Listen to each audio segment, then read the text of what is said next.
भागवत की कथा करने का सौभाग्य प्राप्त हो रहा है।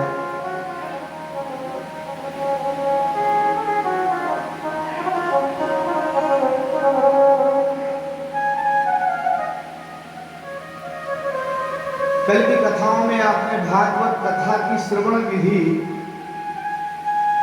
और महाराज सुखदेव जी महाराज के जन्म और राजा परीक्षित के जन्म की कथा को सुना।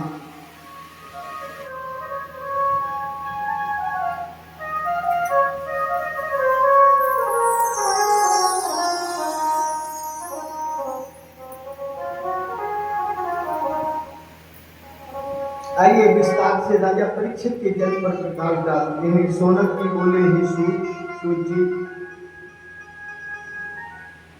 अश्वत्थामा के द्वारा जो ब्रह्मास्त्र छोड़ा गया था उससे तो एक प्रकार से उत्तरा का गर्भ दग्ध ही हो गया था, जल ही गया था,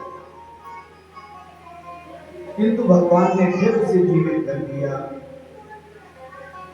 उन राजा परीक्षित का जैसा जन्म, जैसा कर्म और जिस प्रकार उनका मोक्ष हुआ, महाराज हमें वह बतलाने की कृपा करें।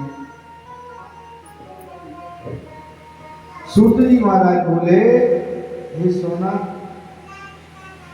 राजा परीक्षित राजा युधिष्ठिर पिता के समान जो है अपनी प्रजा का पालन पोषण करते थे,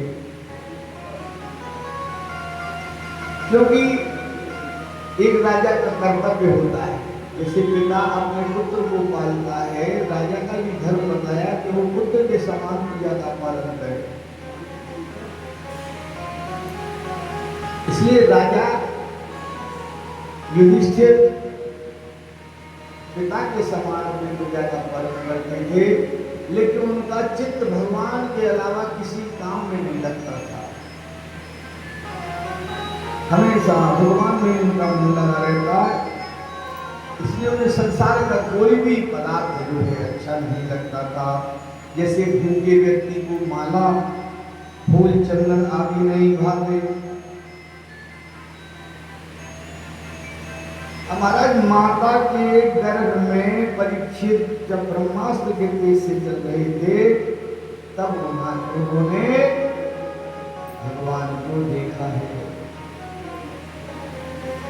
जो भगवान अंगुष्ठी के बराबर छोटे से जो है योग माया का आश्रय लेकर के उत्तरा के गर्भ में चले गए और अश्वत्थामा द्वारा छोड़े गए ब्रह्मास्त्र के तेज से जल रहे थे, तो भगवान ने गदा की तरह चक्र को घुमाते हुए तब तक प्राण परीक्षित के प्राणों की रक्षा की जब तक ब्रह्मास्त्र का तेज शांत नहीं हो गया। भगवान छोटे से अंगुष्ठी के बराबर छोटा सा रूप बना के उत्तरा के गर्भ में प्रवेश किए। जो भगवान बड़े ही दिव्य, बड़े ही शोभायमान हो रहे हैं।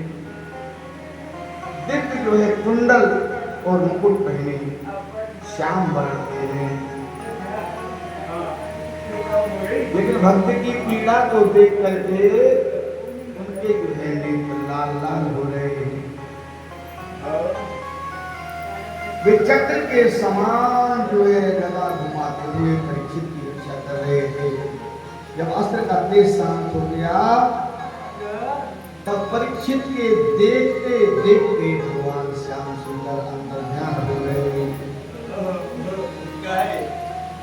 हमारा शुभ लग्न में और शुभ मुहूर्त में जब सभी ग्रह अनुकूल थे, तब कहीं जाकर राजा परीक्षित आए। गुरु परीक्षित जी महाराज की जय। और महाराज परीक्षित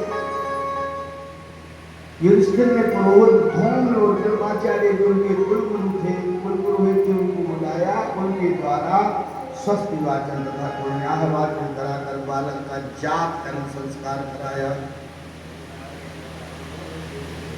और परीक्षित के जन्म के उपलक्ष्य में राजा युधिष्ठिर ने बड़ी उदारता के साथ ब्राह्मणों को सुवर्ण, गौ, पृथ्वी आदि प्रचुर मात्रा में दान में दी।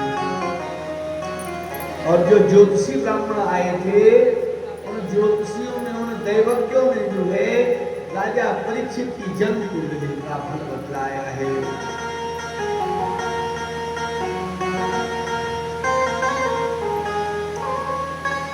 अब भगवान विष्णु ने राजा परीक्षित के प्राणों की रक्षा की है, इसलिए भगवान विष्णु के द्वारा रक्षित होने के कारण इनका नाम विष्णु रात पड़ा। विष्णु ना राता, राता माने रक्षिता। जो भगवान विष्णु के द्वारा रक्षा जिनकी की गई, इसलिए राजा परीक्षित का एक नाम विष्णु रात भी पड़ा। और दूसरा नाम परीक्षित। परितः माने चारों ओर, उभयता माने दोनों ओर, सम्मुखा माने पुरस्ताद माने सामने, पृष्ठता माने पीछे, संस्कृत के शब्द है। तो परीक्षित, परि उपसर्ग ईक्ष धातु रक्षण के अर्थ में, ईक्ष रक्षण धातु से, तो परितः ईक्षिता, चारों तरफ से भगवान के द्वारा जिसकी रक्षा की गई है उसको परीक्षित कहते हैं।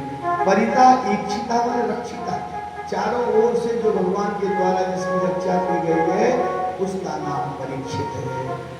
और एक नाम और धौम्य, और इनके कुलगुरु जो है कृपाचार्य जी ने दो नाम रखे, परीक्षित और विष्णुरात।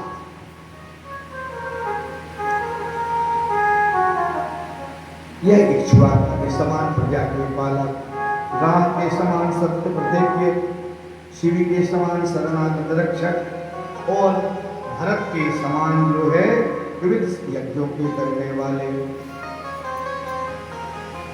ज्योतिषियों ने इनकी कुंडली देख करके इनकी भविष्य का फल बताया। बोले अग्नि के समान असह्य तेज, समुद्र के समान गंभीर और सिंह के समान पराक्रमी होंगे, पृथ्वी के समान क्षमावान, रंति देव के समान उदार, ययाति के समान धार्मिक वृत्ति वाले होंगे, और राजा बलि के समान जो है धैर्यवान तथा प्रहलाद के समान भगवत भक्त, और गोरूपी पृथ्वी और धर्म रूपी वृषभ की रक्षा के लिए एक कलिका निग्रह करेंगे। और सभी ऋषि के पुत्र श्रृंगी का जब साप होगा तो उससे प्रेरित तक्षक से अपनी मृत्यु जानकर ये राजा परीक्षित पूरी राजपाठ का जो है परित्याग कर देंगे।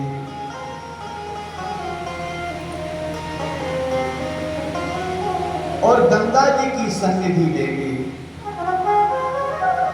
गंगा तट का आश्रय लेंगे, वहां परम भागवत श्री सुखदेव जी महाराज से ज्ञान लाभ प्राप्त करके ये परम पद को प्राप्त हो जाएंगे।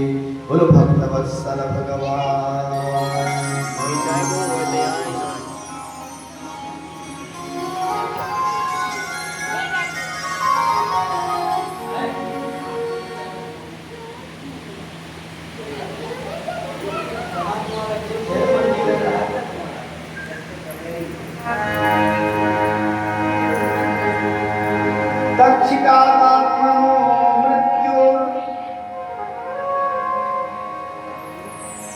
तक्षितात्मनो मृत्यु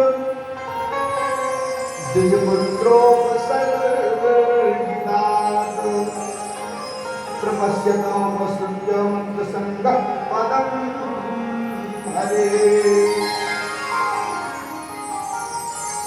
महाराज इस प्रकार जो है जो ज्योतिषी थे उन्होंने राजा परीक्षित की कुंडली का फल उन्हें बतलाया।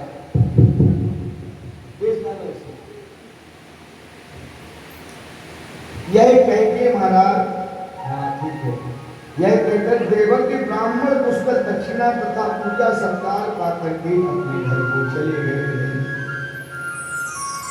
हमारा यह राजा परीक्षित शुक्ल पक्ष के चंद्रमा की तरह जो है उत्तर उत्तर बढ़ने लगे, और जो है युधिष्ठिर ने ज्ञातियों के वध का पाश्चात्य करने के लिए 3 अश्वमेध यज्ञ किए।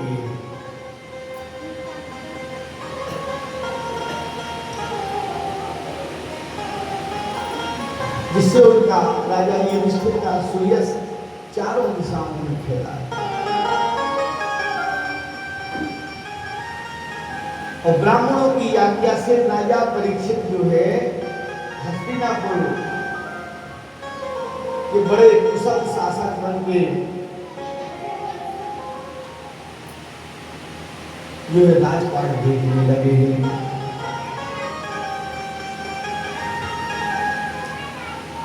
एक दिन की बात है कि राजा परीक्षित बड़े ही यशस्वी भगवत भक्त राजा थे। राजा परीक्षित की एक दिन दिग्विजय करने के लिए निकले।